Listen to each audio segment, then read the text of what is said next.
Existe um tipo de silêncio que só a noite muito, muito escura conhece. Não é a ausência de som, é a ausência de testemunhas. É aquele momento em que a respiração de quem está dormindo ao seu lado ou o ruído distante do compressor da geladeira parecem alertas desesperados contra o nada que se aproxima. Você já acordou no meio da madrugada com aquela sensação fria e inconfundível? A certeza absoluta, não uma dúvida, mas uma convicção visceral de que algo ou alguém está observando você do ponto cego do quarto, do canto que a luz nunca alcança. Não estamos falando de fantasmas, não na acepção infantil da palavra.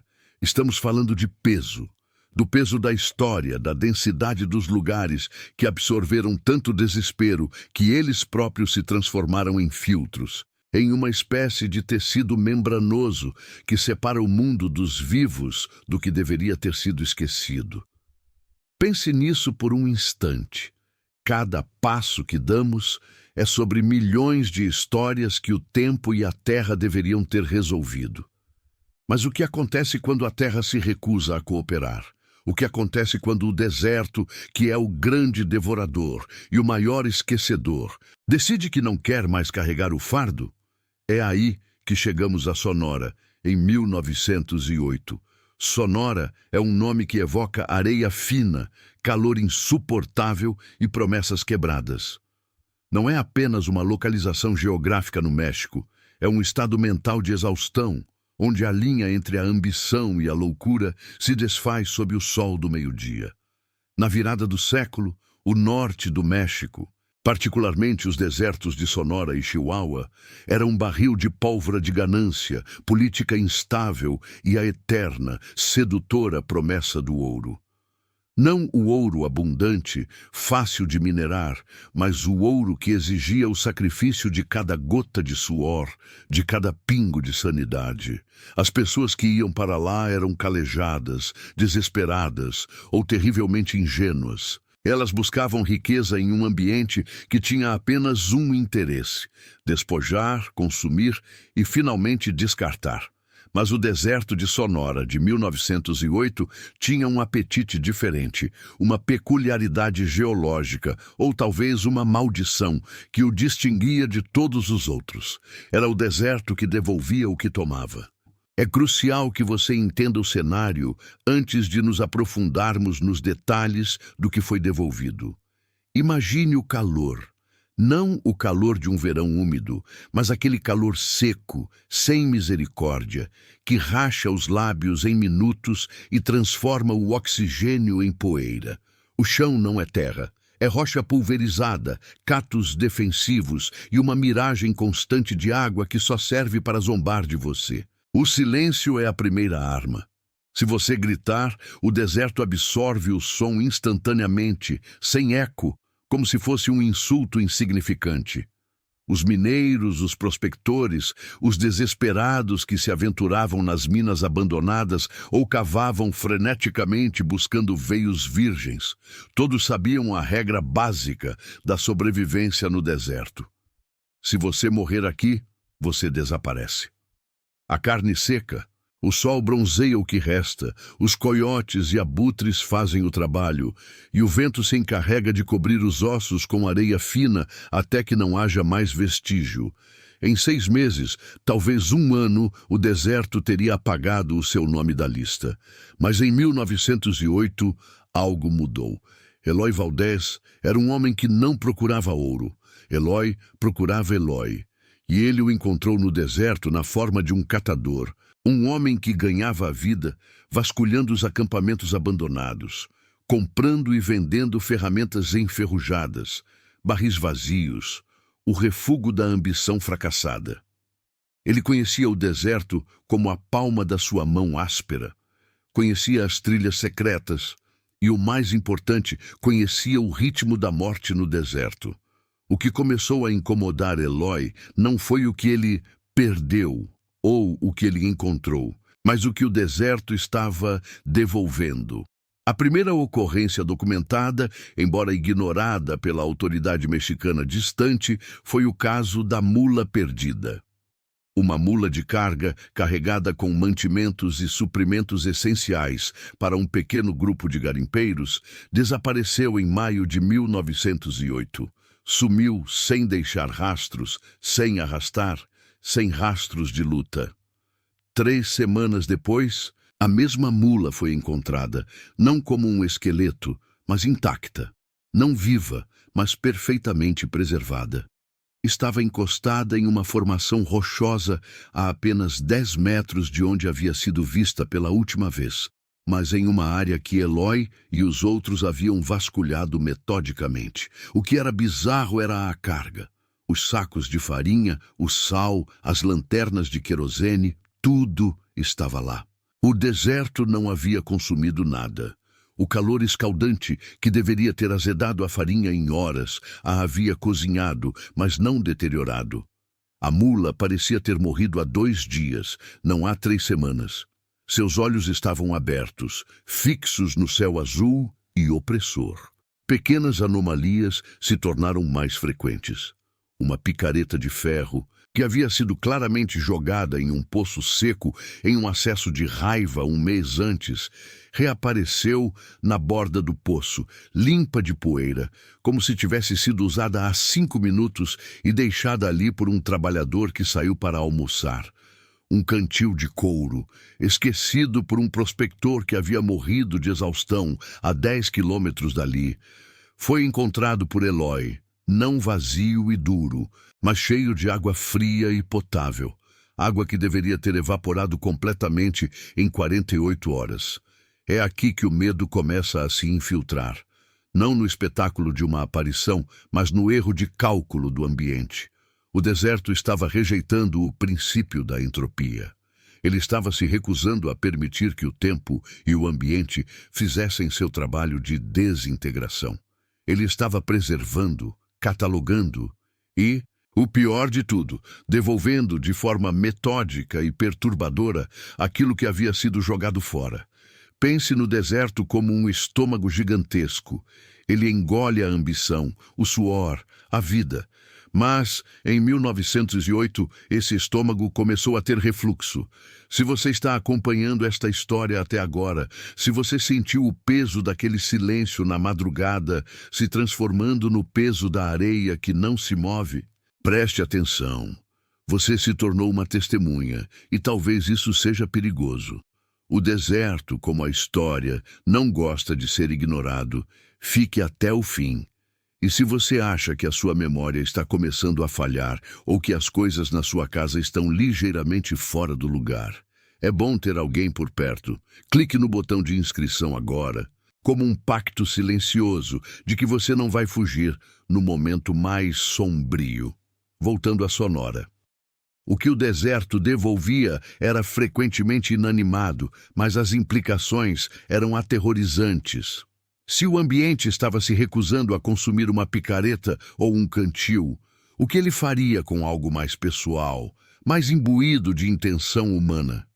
A tensão na pequena comunidade de mineiros, que mal chegava a 50 almas espalhadas em acampamentos temporários, começou a subir. Não era a fome, nem a falta de água. Era a paranoia de que seus erros, seus descuidos, suas perdas estavam sendo arquivados e poderiam ser devolvidos a qualquer momento para assombrá-los. O caso de Inácio foi o divisor de águas. Inácio era um mineiro robusto, teimoso e conhecido por beber além da conta, mas um excelente trabalhador quando sóbrio. Ele e seu parceiro haviam se desentendido por causa de uma suposta pepita de ouro que um jurava ter achado primeiro. A discussão terminou com Inácio desaparecendo após uma noite de bebedeira e ameaças. O parceiro, um homem chamado Ramiro, jurou que Inácio havia fugido para o sul, assustado e desonrado. Todos aceitaram a história. O deserto engoliu Inácio. Fim. 3 meses se passaram. 3 meses de calor brutal, onde o único som era o ranger dos moinhos de minério e o grito seco dos pássaros de rapina. Eloy estava a 20 quilômetros do último acampamento buscando minério de ferro descartado quando ele viu a mochila. Ela estava no topo de uma pequena duna, quase visível, mas não escondida. Era a mochila de Inácio. Reconheceu-a pela mancha de tinta vermelha e pelo remendo grosseiro feito de lona de tenda. Ao se aproximar, Eloy sentiu o cheiro. Não o cheiro da decomposição avançada, mas o cheiro de suor humano, de couro úmido, de algo que havia acabado de ser usado e deixado de lado. A mochila estava em perfeitas condições. Dentro, Eloy encontrou o diário de Inácio. O diário deveria ter sido corroído pela umidade e pelo calor, suas páginas amareladas e quebradiças, mas estava fresco. O couro da capa estava flexível e as páginas, elas continuavam. Inácio havia desaparecido em maio. O diário registrava entradas até meados de agosto. As primeiras entradas de maio eram típicas de um mineiro. Anotações sobre o trabalho, a frustração com Ramiro, o desejo de encontrar a pepita que lhe traria a liberdade. Então, a partir de junho, o tom mudou. Preste atenção nisto, porque é a fundação do horror de Sonora. Não era que Inácio estava escrevendo, era o que ele estava escrevendo sobre. As entradas de junho detalhavam a solidão, mas não a solidão usual do deserto. Ele escrevia sobre a solidão de estar presente onde ninguém mais estava. Ele descrevia estar vagando por locais conhecidos, mas que pareciam ter sido reconfigurados. Rochas que deveriam estar lá sumiam. Marcas de carroça que ele havia feito na areia voltavam a aparecer dias depois, perfeitamente nítidas, como se tivessem sido feitas naquele momento. Inácio estava vivendo, sim, mas em um deserto que ele não reconhecia. Um deserto que parecia estar se reproduzindo ou recomeçando a cada manhã. As entradas mais perturbadoras começaram em julho. Inácio parou de descrever o cenário e começou a descrever a devolução. O deserto não me quer, ele escreveu em uma letra trêmula, mas legível. Ele me colocou para fora, não me deixou morrer. Encontrei a bota que perdi no ano passado, a que tinha o furo na sola. Está ali como nova, a 5 metros de mim. Eu a queimei. Ela reapareceu esta manhã. Você consegue sentir a opressão? O horror de não ser aceito nem mesmo pela morte? O deserto estava negando a Inácio o alívio do fim.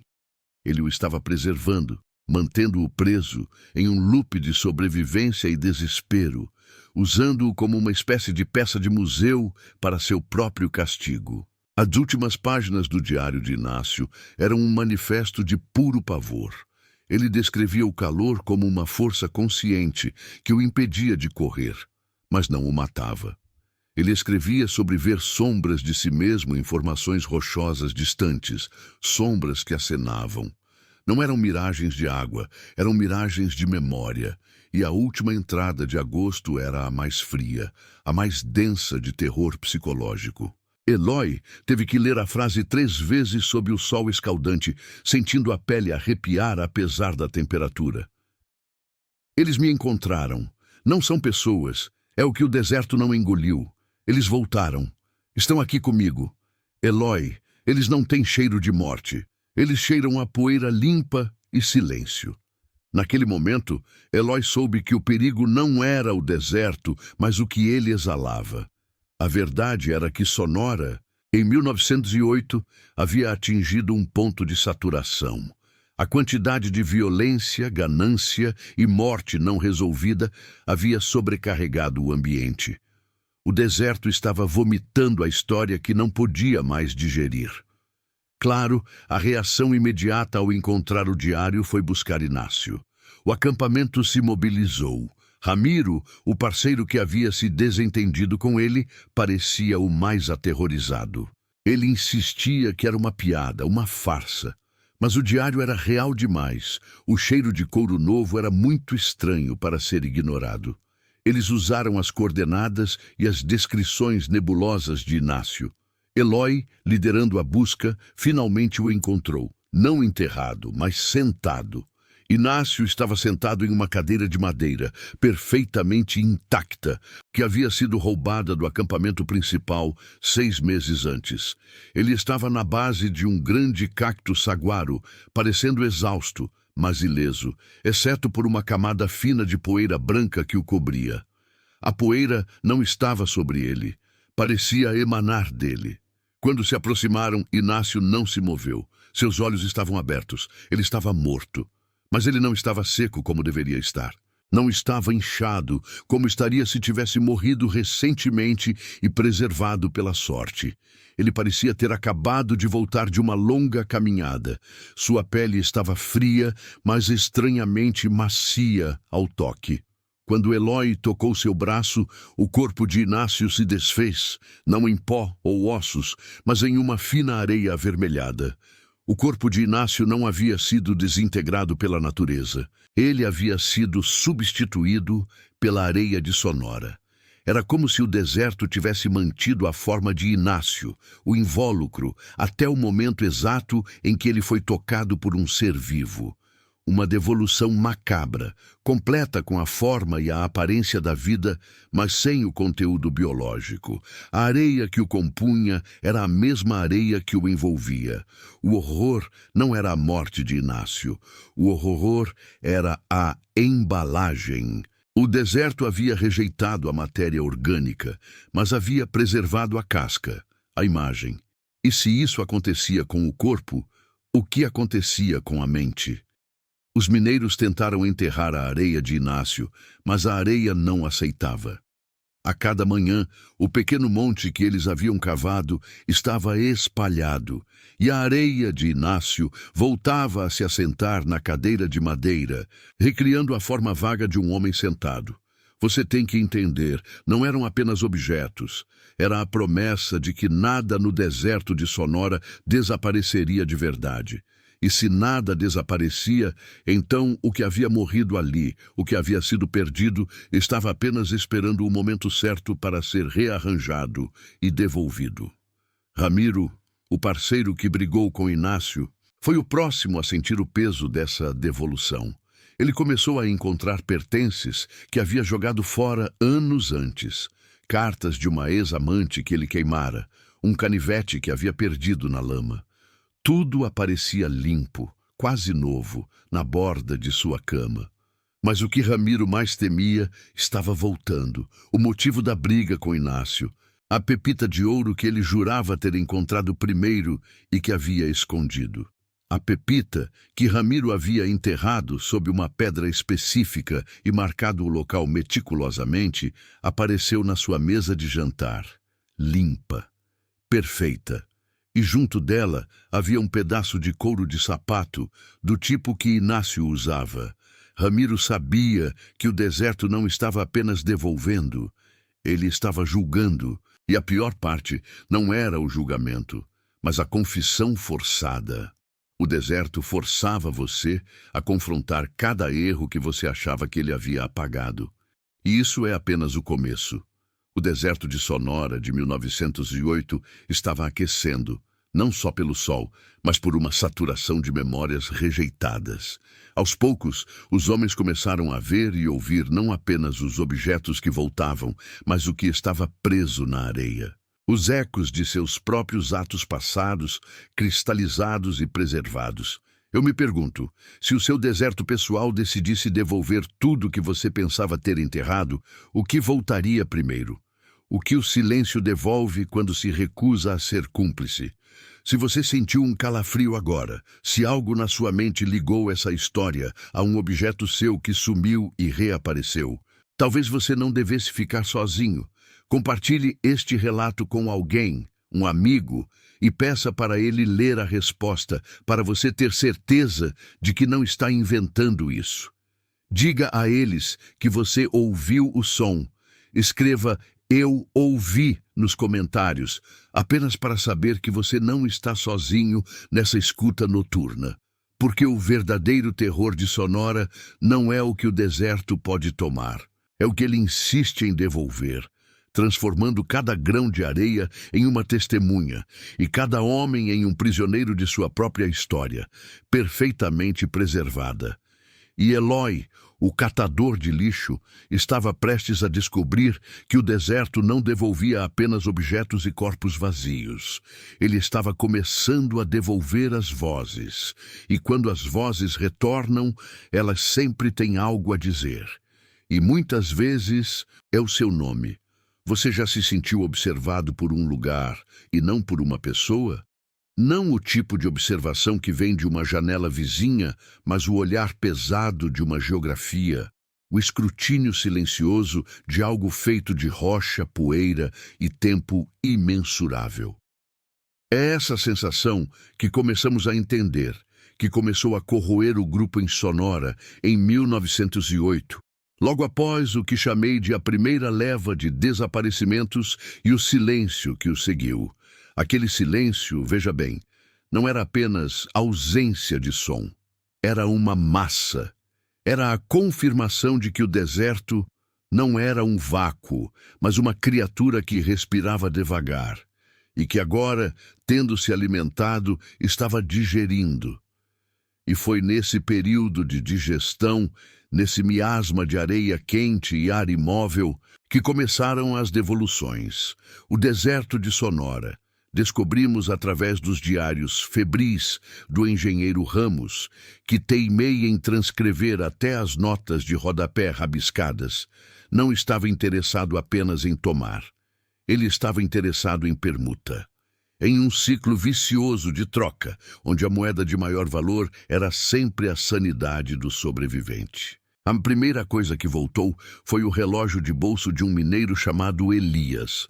Elias havia sumido 3 semanas antes, levado, presumimos, por uma tempestade de areia súbita e traiçoeira. Uma dessas que engolem um homem sem deixar vestígios, sem sequer um grito que se ouça a 10 metros de distância. Era um objeto trivial, mas valioso para Elias, herança de seu pai, com a tampa de prata gravada com as iniciais dele em um tipo de caligrafia vitoriana. O relógio reapareceu em cima da mesa de jantar do acampamento principal, entre 2 latas de feijão seco. Não foi encontrado no chão, nem desenterrado. Ele simplesmente estava. E aqui entra o horror sutil, o terror que se instala nas extremidades da visão. Se o relógio tivesse retornado enlameado, riscado, marcado pela violência da areia, seria compreensível. Seria o deserto cuspindo um resto, uma derrota. Mas o relógio de Elias estava imaculado, não apenas limpo, mas polido. A prata brilhava sob o lampião a óleo com um lustre que não tinha quando Elias o perdeu, como se tivesse sido tratado com meses de zelo obsessivo. Mas havia algo errado. Você precisa entender a diferença entre o objeto perdido e o objeto devolvido. Quando o capataz tentou dar corda, a chave girou sem resistência. Os ponteiros estavam lá, mas fixos em um horário que não fazia sentido. 3h17. E quando a tampa foi aberta, a face do relógio não mostrava o padrão habitual de números romanos de Elias. Em vez disso, havia uma única gravação, uma imagem estranha feita com um buril muito fino, o desenho de uma linha horizontal perfeita, com um círculo pequeno e denso logo acima, como um sol minúsculo e morto pairando sobre um horizonte infinito. E essa linha, essa imagem, não estava gravada na face, mas parecia ter crescido através do metal como uma doença silenciosa. O medo não veio do objeto em si, mas da implicação. Alguém o tinha tido. Alguém o tinha limpado, alguém o tinha modificado com precisão cirúrgica e depois o havia colocado ali, à vista de todos, sem perturbar o sono de ninguém. O deserto havia executado uma tarefa, uma restauração, e o resultado era uma falsificação perfeita, só que feita de material original. A partir desse momento, a desconfiança mútua começou a se instalar, esmagando a solidariedade de homens unidos pela necessidade. Quem o colocou ali? Foi um de nós, agindo sob um acesso de loucura induzida pelo calor? Ou foi o deserto, movendo-se através de métodos que não podíamos conceber? O engenheiro Ramos, em seu desespero por categorizar o inexplicável, começou a usar um termo para esses artefatos: os dobradores. Objetos que retornavam dobrados em sua realidade, transformados em símbolos estranhos. Se você conseguiu chegar até aqui e se o medo não te fez fechar a aba, eu te peço um favor silencioso. Fique. Fique até o fim, porque você precisa saber. Este relato é pesado demais para ser abandonado. Se puder, marque sua presença para que este relato não se perca no deserto digital, no mar de informações efêmeras. É um pacto. Permaneça em silêncio e escute, pois a próxima devolução foi muito pior. À medida que os dias se alongavam e o calor de setembro se tornava uma tortura física constante, a espera pelos dobradores se tornou a nova rotina. Os homens não mais se preocupavam tanto com a sede, mas com o que voltaria. Eles começaram a esconder seus pertences mais preciosos, enterrando-os profundamente, como se quisessem negar ao deserto a matéria-prima para sua arte profana. Mas o deserto é paciente e tem memória. Ele não precisava dos objetos agora. Ele precisava apenas da ideia deles. A segunda devolução envolveu um cão. Rex era o nome dele, um pastor australiano leal que pertencia a um dos cozinheiros. Rex havia corrido para as dunas uma noite, perseguindo algo que ninguém mais viu. Eles chamaram, procuraram e o aceitaram como perdido. O deserto tinha reclamado mais uma vida dependente. Uma semana depois, Rex voltou. Ele apareceu na borda do acampamento, sob a luz azulada da lua crescente. Estava parado, olhando para o grupo de homens que jogavam cartas em um círculo iluminado por lampiões. Ele não latiu, não abanou o rabo. Ele apenas observou. Rex parecia magro, mas não faminto. Parecia limpo, mas não vivo.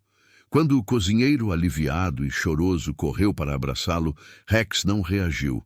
O cozinheiro pegou o cachorro, o abraçou com força, sentindo o peso familiar, o cheiro de sujeira de cão.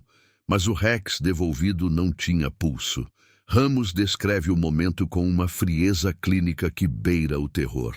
O cão era fisicamente Rex, na cor, no formato, nas cicatrizes, mas sua pele estava estranhamente fria, com a temperatura do subsolo, mesmo sob o calor da noite. E embora estivesse ali de pé, ele não movia um músculo. Seus olhos castanhos e atentos estavam fixos em um ponto atrás do cozinheiro, e a pupila não reagia à luz do lampião. O cozinheiro o soltou, recuando lentamente, o alívio transformado em um nojo gélido.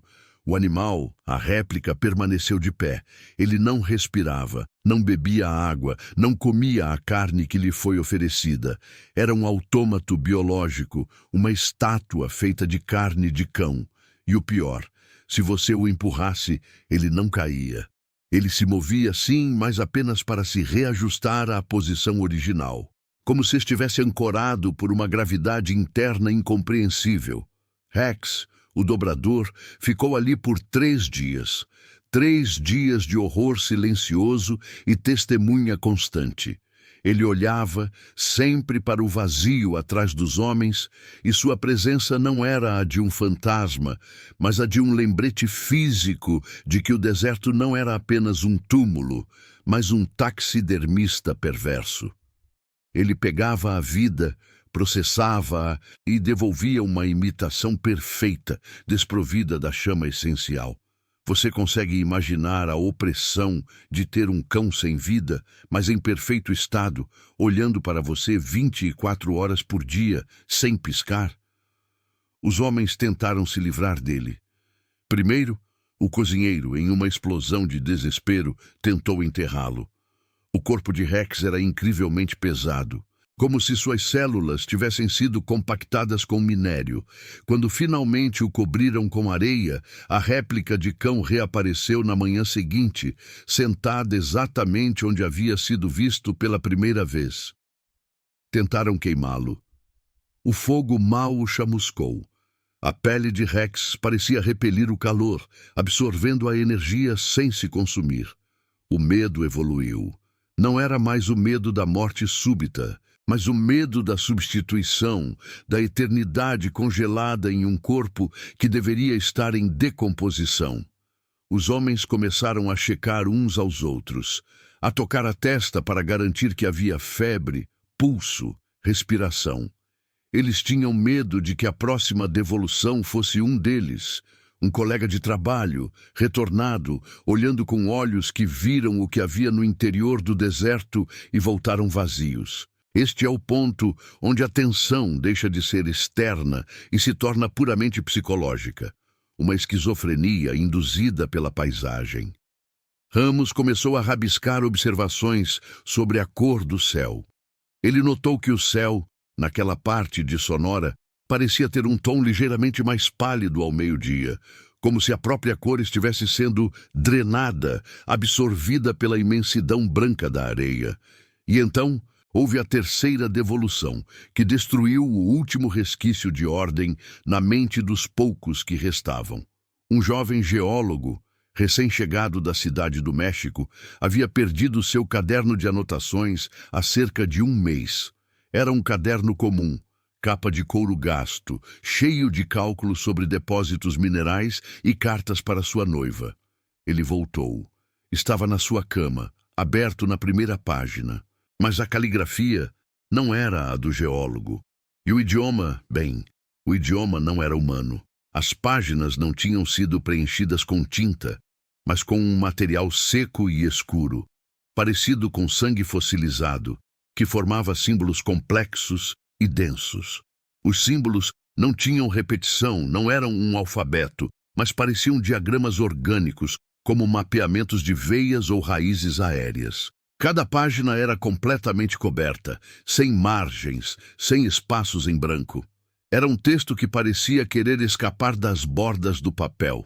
Quando o geólogo, tremendo, tentou tocar o material, percebeu que a escrita não estava na página. Ela estava dentro do papel. Os símbolos eram parte da própria estrutura da celulose, como se o papel tivesse sido cultivado ou impresso a nível molecular com aquela informação alienígena. Ramos conseguiu estudar algumas das páginas antes do geólogo, em um acesso de terror histérico, queimar o caderno. O que Ramos conseguiu reter, desenhando em pedaços de carvão, foi a sensação de que aquilo era uma espécie de linguagem da paisagem. Não era para ser lida por olhos humanos. Era a tradução bruta da memória geológica, o que o deserto havia aprendido e estava agora vomitando de volta em forma de código. Ramos percebeu que os dobradores eram um ato de comunicação. O deserto não era um predador silencioso. Ele era um interlocutor lento, que só falava por meio de objetos que lhe eram familiares, usando-os como veículos de informação pervertida. E o que o deserto estava tentando dizer? Ele estava dizendo: eu vejo o que você valoriza, e eu posso recriá-lo, mas sem a sua alma. Eu posso tirar a sua essência e devolver a casca, perfeitamente limpa. Isso gerou uma nova paranoia. Os homens começaram a ter medo de suas próprias sombras, e o espelho se tornou um inimigo mortal. Você tem medo de espelhos? Deveria. Porque se o deserto podia criar réplicas exatas de coisas perdidas, quem garantiria que o reflexo que você via não era a primeira etapa de uma devolução? Que o seu próprio corpo não era o próximo dobrador, esperando apenas o momento de se tornar frio e silencioso, enquanto a entidade por trás do deserto se preparava para ocupar a versão original, levando-a para as dunas. A água começou a ser racionada, mas a verdadeira escassez era de sono. Ninguém conseguia dormir profundamente. Todos esperavam pelo som suave, quase imperceptível, de algo sendo depositado cuidadosamente em suas camas ou mesas enquanto dormiam. O medo não estava no rugido da tempestade, mas no sussurro da colocação. O capataz, um homem forte e pragmático, começou a apresentar o que Ramos descreveu como inversão da memória. Ele se lembrava de eventos que nunca aconteceram com uma clareza vívida. Ele contava histórias sobre ter conhecido o cozinheiro na infância, embora soubessem que haviam se encontrado pela primeira vez em Sonora. Ele descrevia refeições que haviam tido com o mineiro Elias, que estava desaparecido, detalhando o sabor e a hora do dia. A inversão da memória era a contaminação da realidade. O deserto, ao devolver o objeto físico, estava também corrompendo a memória de sua perda, inserindo substituições nas mentes dos vivos. A dor do luto era substituída por uma lembrança inventada, estranha e fria, onde a pessoa perdida nunca havia saído, apenas se transformado em uma versão que não importava mais. O engenheiro Ramos, com as mãos trêmulas pela exaustão e pelo medo, começou a desenhar mapas que não eram de geografia, mas de pontos de desdobramento, os lugares onde os objetos reapareciam. Ele notou um padrão assustador. Os dobradores eram sempre colocados em áreas que eram tidas como seguras, dentro dos limites da civilização temporária que haviam erguido. Nunca fora na areia aberta. O horror precisava ser íntimo. Foi nesse momento de completa fragmentação mental, quando a fronteira entre o real e a substituição estava irremediavelmente apagada, que ocorreu a devolução mais macabra. Se você sentiu o ar frio da dúvida agora, se sentiu um calafrio que não pertence à sua casa, deixe um sinal simples nos comentários. Escreva: eu ouvi ou não estou sozinho. E se houver alguém que você conhece que tem medo do silêncio, compartilhe isso. Não deixe que vejam sozinhos. Este é o tipo de história que precisa de testemunhas. Um dos mineiros, Jorge, havia perdido sua aliança de casamento. Ele a havia tirado para trabalhar com ácido e a colocar em uma caixinha de fósforos. Esquecendo-se dela, a caixinha sumiu. Para Jorge, não era apenas a perda de ouro, mas a traição de um voto. Ele chorou em silêncio por dias, culpando a si mesmo por ter sido descuidado. A aliança voltou. Jorge a encontrou na sua marmita de almoço. Brilhava, pequena e dourada, aninhada entre o pão duro e um pedaço de carne seca. Mas a aliança havia crescido, não em largura, mas em diâmetro. Ela estava grande demais para caber em seu dedo. E mais, a inscrição interna, para sempre, que ele havia mandado gravar em sua juventude, estava lá, mas alterada. Não era mais para sempre. A caligrafia, ainda a mesma, dizia: para agora. A aliança, perfeita e dourada, representava a promessa modificada, uma fidelidade restrita ao instante, despojada de qualquer futuro. Era a negação do tempo, a rejeição da esperança. O deserto havia tomado o amor e devolvido o imediato, frio e desprovido de significado duradouro. Jorge a pegou e a jogou no chão, tentando esmagá-la. A aliança dobrou o metal do garfo que ele usou para tentar destruí-la, mas permaneceu intocada. Tinha a resistência de um diamante negro, a inércia fria de algo que não pertencia ao nosso ciclo de causa e efeito. O que fazer com um presente desses? Como lutar contra um inimigo que usa suas próprias memórias e objetos de afeto como arma? Onde buscar refúgio quando o lugar mais íntimo, sua cama, sua mesa, é o palco para essas devoluções?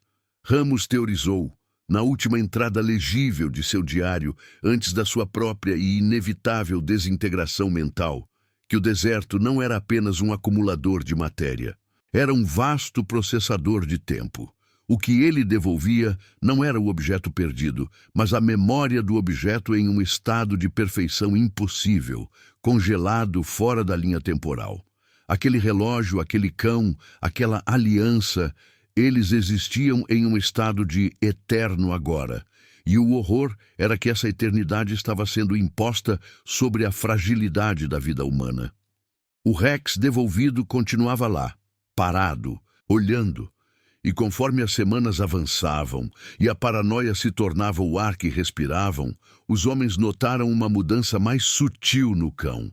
Lentamente, imperceptivelmente, a pele de Rex começou a adquirir a textura e a cor da areia circundante.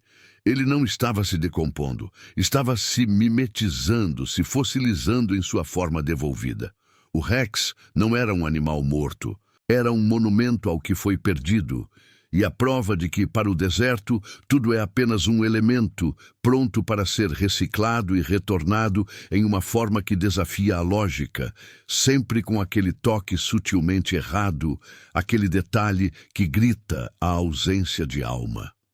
E Ramos percebeu algo terrível sobre a linha do tempo, sobre o que aconteceria se o ciclo não fosse interrompido. Se o deserto devolvia o que tomava, e se ele se lembrava do valor sentimental de cada item, então o deserto estava se preparando para a devolução final. O deserto havia levado Elias, o mineiro. O deserto havia levado o caderno do geólogo. O deserto havia levado o calor do cão. E se a devolução mais terrível fosse a de um ser humano completo, com pulso e respiração, mas com os olhos fixos, frios, olhando para o vazio atrás de você? O medo não estava mais em ser enterrado vivo. O medo estava em retornar e descobrir que o seu lugar já estava ocupado por uma cópia perfeita, fria e silenciosa, que já estava em processo de se misturar com a paisagem, esperando pacientemente que você, o original, desaparecesse de vez. Você olhava para o colega de trabalho e pensava: será que ele está respirando fundo demais? Ele piscou? Ou será que ele é apenas mais um dobrador, pronto para me observar e esperar que eu também seja devolvido, alterado, para sempre, para agora? Olhe para a escuridão da sua casa. Você consegue jurar que o silêncio que o cerca é vazio e não apenas o som da espera. É melhor não se mexer. É melhor não fazer barulho, pois o deserto sabe o que você valoriza e o que ele toma. Ele sempre devolve, e a devolução nunca é a mesma coisa. Nunca. Alguma vez você já esperou por algo que, no fundo, você sabia que não deveria retornar? Não falo daquele atraso banal, de um trem ou de um telefonema. Falo da espera que corrói a alma, aquela que tem a textura áspera da areia e o cheiro metálico da inevitabilidade. Em Sonora, em 1908, a espera não era um verbo, era uma doença contagiosa, transmitida pelo silêncio. Chegamos ao ponto final, a conclusão inescapável desse ciclo macabro de dar e receber que o deserto havia instaurado. Se nas partes anteriores falamos da perda e da promessa, agora encaramos a entrega que é a verdadeira punição. Eles estavam reunidos, não uma multidão, mas os poucos sobreviventes que, por teimosia ou loucura, haviam insistido em permanecer à margem daquele mar de dunas, esperando que a lenda fosse cumprida. O que foi levado, seja ouro, seja a jovem Maria, seja o capataz teimoso, Samuel, estava prometido ao regresso. Mas o deserto não era um armazém de objetos perdidos. Era um alquimista perverso. A tensão naquela noite não era palpável. Era respirável, como o ar seco que queimava as narinas a cada inspiração. O sol havia se posto há horas, e a escuridão de Sonora é diferente de qualquer outra que você já tenha sentido. Não é apenas a ausência de luz. É uma presença sólida, que comprime os tímpanos, que força os olhos a verem formas que não existem. Foi então que começou o som. Não um grito, não um trovão, mas uma vibração baixa.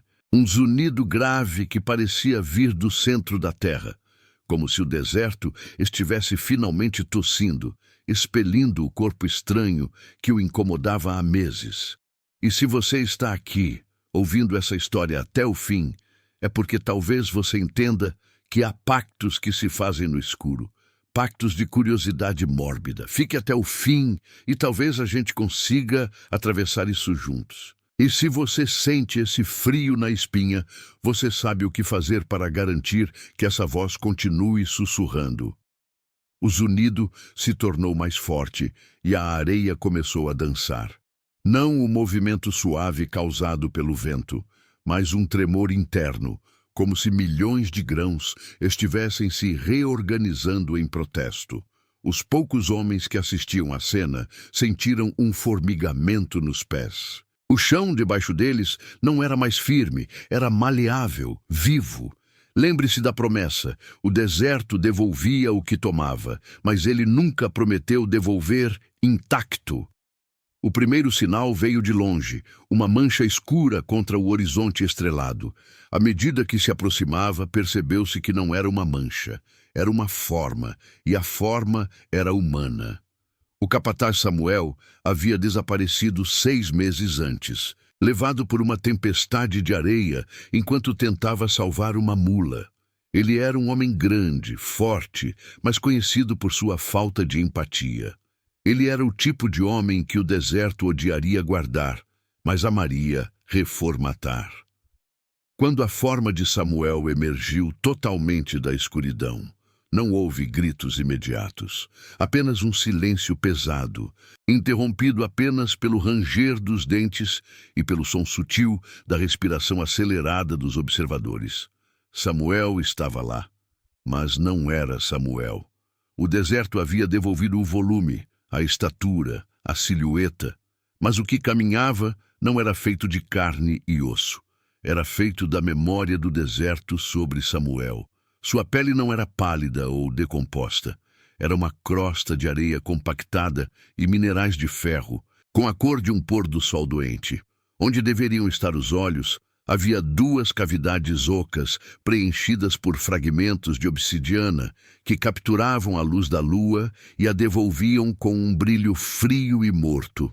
O pior, a parte que quebrou a sanidade dos homens mais fortes, era a expressão.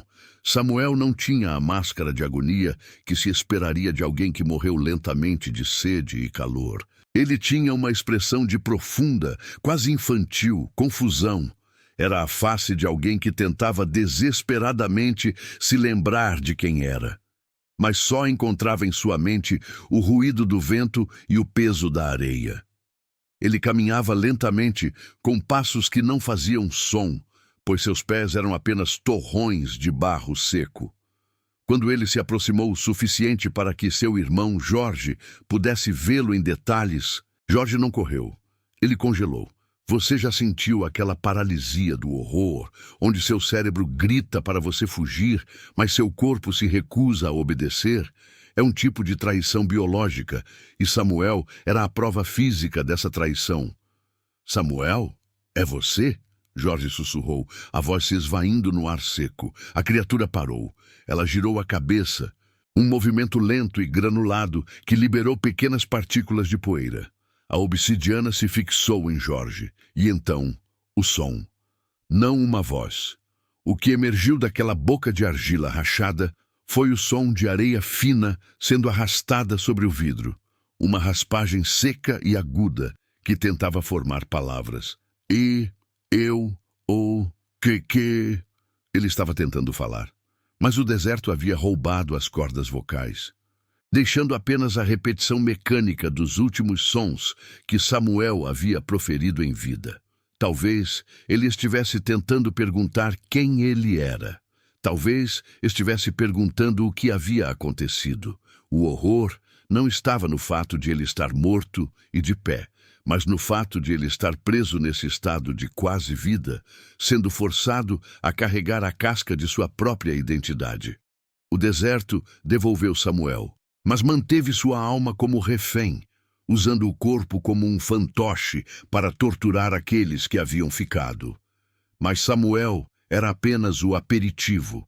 A verdadeira monstruosidade veio em seguida, quando a areia se abriu de novo, desta vez para devolver algo muito mais precioso para a pequena comunidade. Maria, a menina de 12 anos, desaparecida há 2 meses. Maria era a esperança de alguns, a luz. Se Samuel era o ódio, Maria era a inocência. O que o deserto faria com a inocência? Ele a transformaria em uma arma. A forma de Maria surgiu de um monte de areia que se ergueu rapidamente, como se estivesse crescendo. Ela era pequena e leve, vestida com o mesmo vestidinho branco que usava no dia em que desapareceu. À primeira vista, ela parecia perfeita, intacta. Foi o pai dela, Ricardo, quem correu na direção dela. Ele não viu a escuridão que cercava Samuel. Ele só viu a filha. Ele a abraçou. E quando ele a abraçou, ele entendeu o erro. Maria não estava fria. Ela estava estranhamente quente. Não o calor da vida, mas o calor retido das dunas sob o sol do meio-dia. E ela era rígida, mas não dura. Quando Ricardo a abraçou, ele sentiu que estava segurando um boneco feito de massa de modelar, pronto para desmoronar. A menina não se moveu. Ela não falou. Ela não reagiu ao abraço desesperado do pai. Ricardo se afastou e olhou para o rosto dela. Era o rosto de Maria, mas liso demais, sem poros, como se tivesse sido polido pelo vento por um século. E o sorriso.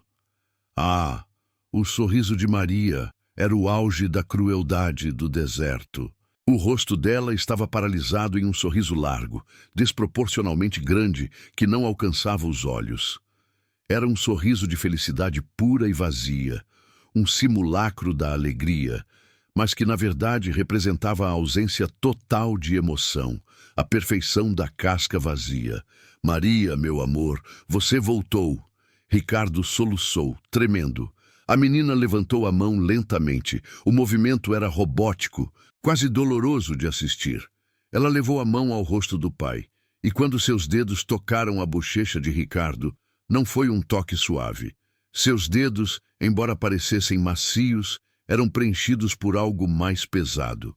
Eram como pontas de areia finamente moída, e o contato deixou pequenas escoriações na pele dele, microscopicamente vermelhas.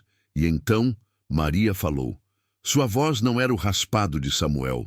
Era a voz real dela, a voz doce e infantil, mas modificada pelo eco seco da vastidão. Parecia que ela estava falando não do lado de fora, mas de um poço vazio.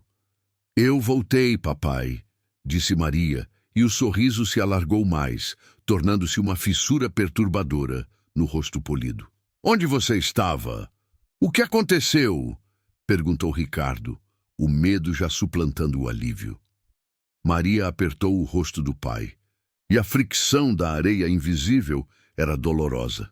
Eu estava no silêncio, e o silêncio me ensinou a não precisar mais de nada. A verdade era que o deserto não apenas havia devolvido o corpo, havia devolvido a casca com as memórias da menina, mas as memórias haviam sido reescritas. A alma de Maria, aquela faísca de vida, havia sido substituída pela indiferença fria e eterna da areia. Maria era a perfeição do horror psicológico, a forma amada retornando, mas desprovida de tudo que a tornava amada. Ricardo tentou abraçá-la novamente, mas Maria se esquivou com a facilidade antinatural de um ser que não estava preso às limitações da gravidade ou da carne. Ela começou a girar, vagando sem rumo, ainda sorrindo aquele sorriso terrível, enquanto a poeira de ferro de seu corpo brilhava sob a lua. Samuel, a criatura de argila, permaneceu parado, observando. Ele era o fracasso grotesco. Maria era o sucesso devastador.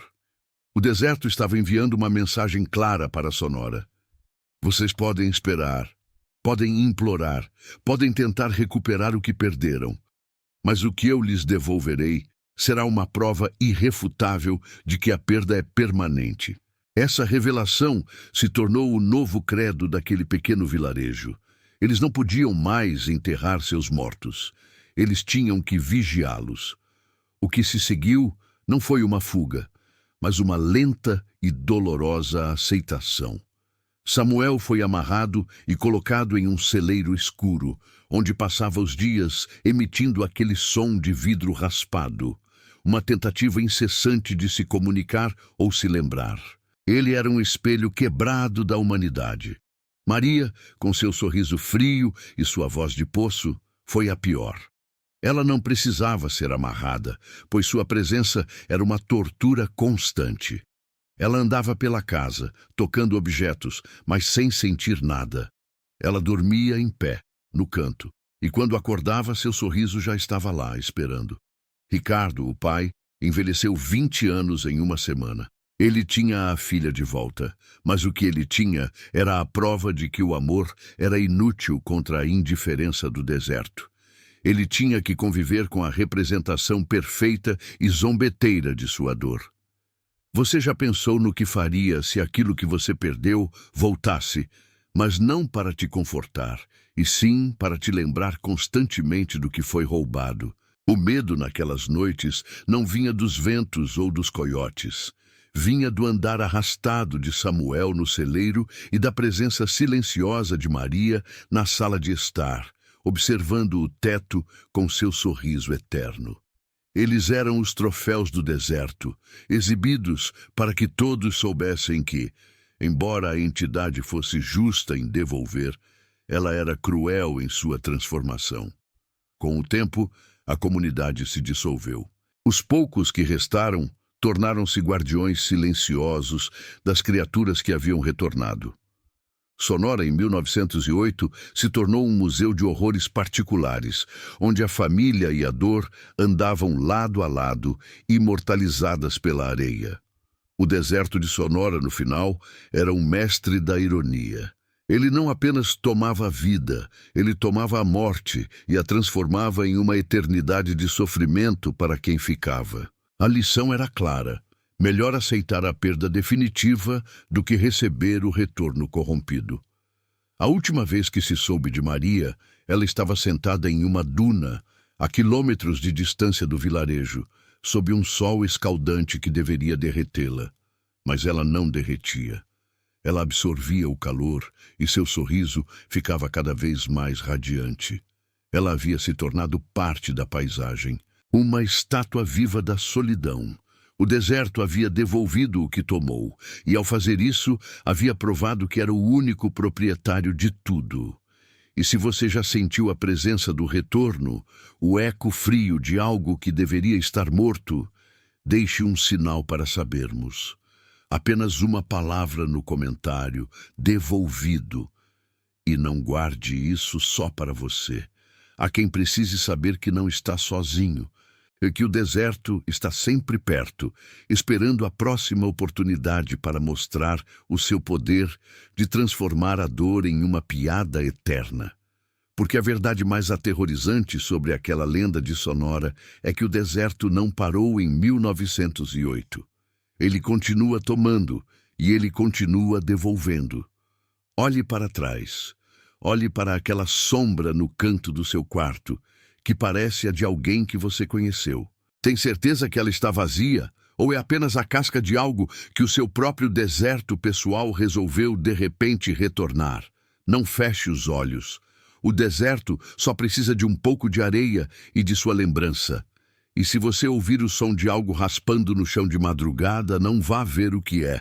Pode ser o som da gratidão, o som de algo que você perdeu voltando para casa.